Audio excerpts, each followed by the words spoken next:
No more imported cars. With just 5 words, Donald Trump has thrown the automotive industry into a whirlwind of speculation and debate. His bold proclamation isn't just political theater. It could signal a seismic shift in how America powers its vehicles and its economy. The stakes? Nothing less than reshaping global trade and manufacturing. EV battery leader Catl to the list of companies it says are affiliated with China's armed forces. The move does not mean immediate bans on either firm, but it does add pressure on the US Treasury to introduce sanctions. When the US Department of Defense publicly linked Catl, a massive Chinese battery manufacturer, to the Chinese military, it sent shockwaves through the energy and automotive industries. Think about it. Catl isn't just a small player. They supply about 35% of the battery storage systems in the US, powering everything from electric cars to solar energy storage units. These batteries are a backbone of the green energy movement, but now they're being viewed as a potential security threat. Why? Because the Pentagon claims Catl's deep ties with the Chinese military raised red flags about national security. This has immediate implications for companies like Tesla. While Tesla's US cars don't rely on Catl batteries, their factories in China churn out vehicles equipped with them for exportation to Europe and Canada. And it's not just Tesla. These batteries are used to store energy from solar panels, ensuring that unused electricity doesn't go to waste.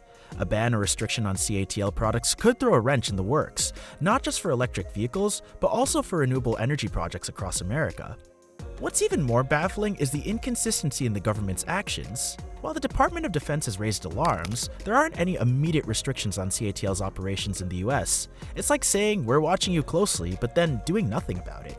This limbo creates uncertainty for industries and markets, and let's be honest, no one likes uncertainty when billions of dollars are on the line.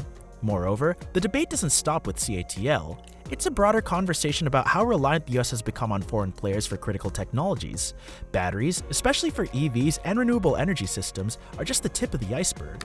Many of the raw materials, like lithium and cobalt, are sourced from countries with questionable labor practices or geopolitical tensions.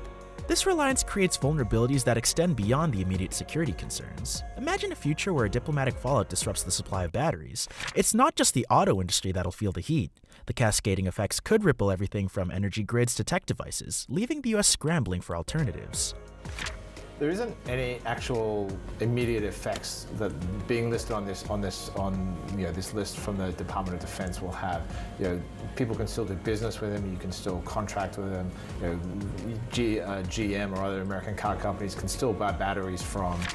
With security concerns casting doubt on the reliability of foreign components, Trump's call for domestic self-reliance gains a sharper focus.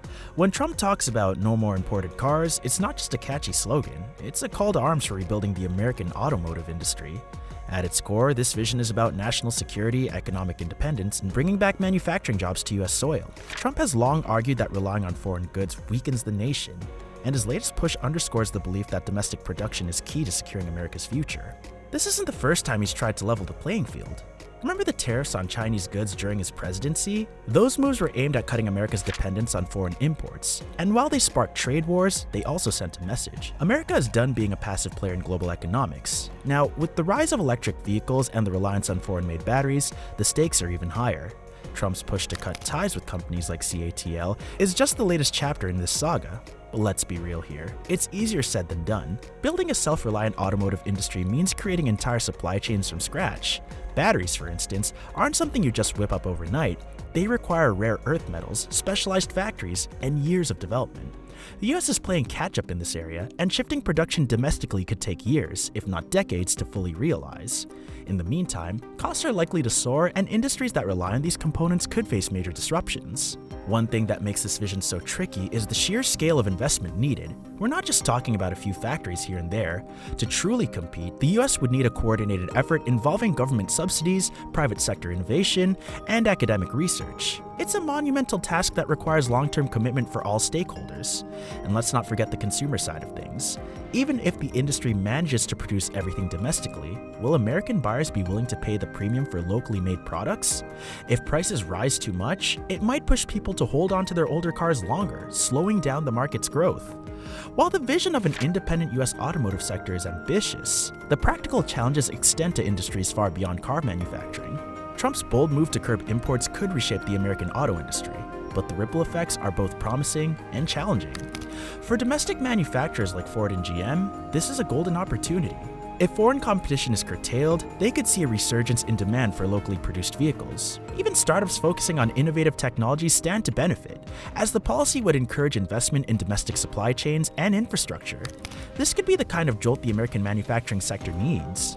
However, on a global scale, the consequences are more volatile. China, as the primary exporter of many automotive components, isn't likely to take this lying down. Retaliation in the form of trade restrictions or economic countermeasures could escalate into a full-blown trade war, affecting industries beyond automotive. Yet, this shift also opens doors for countries like Japan and South Korea, which might step in as an alternative supplier. They have the technical expertise and production capacity to fill gaps, but their involvement could come at a premium. Then there's the elephant in the room, the battery supply chain. Shifting production from global to local isn't as simple as flipping a switch. Batteries require rare earth metals that are largely sourced from outside the US. Setting up domestic production facilities isn't just expensive, it's time-consuming. Until these facilities are operational, we could see a surge in costs for electrical vehicles and renewable energy projects, potentially slowing down the transition to greener technologies. That's a big deal when the world is racing towards sustainability. The stock market isn't immune to these shifts either. As soon as policies like this are announced, investors react. Stocks for companies involved in domestic production might climb, while those relying on international supply chains could plummet. The uncertainty around trade and production creates a volatile market, and that's a headache for both investors and companies trying to plan their next moves.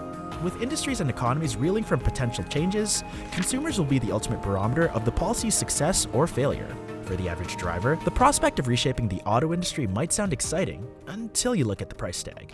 If domestic manufacturers face higher production costs due to the push for local supply chains, it's almost inevitable that car prices will rise. Whether it's a brand new Ford pickup or the latest electric vehicle, the added expense of sourcing and building components in the US will be passed on to you, the consumer. For many Americans, this could make buying a new car feel out of reach, forcing them to stick with older models or look for alternatives. Electric vehicles were supposed to be the key to a greener future, but disruptions in the supply chain could put that on hold. If batteries become harder to source or more expensive to produce, the rollout of affordable EVs might slow to a crawl. That means fewer people making the switch to electric, more reliance on gas-powered cars, and a delay in reducing carbon emissions. It's a domino effect that could stall the clean energy transition we've all been rooting for. What about these so-called collector cars? You've probably heard the buzz about last editions of models like the Dodge Charger or Challenger becoming valuable over time. Don't fall for the hype. These cars are being produced in massive numbers. And while they might seem rare now, they're unlikely to hold their value in the long run. True collector cars are typically low-production unique vehicles, not ones churned out by the tens of thousands. So if you're buying a car hoping it'll be your ticket to fortune, you might want to reconsider. So what are your thoughts on this? Let us know in the comments below.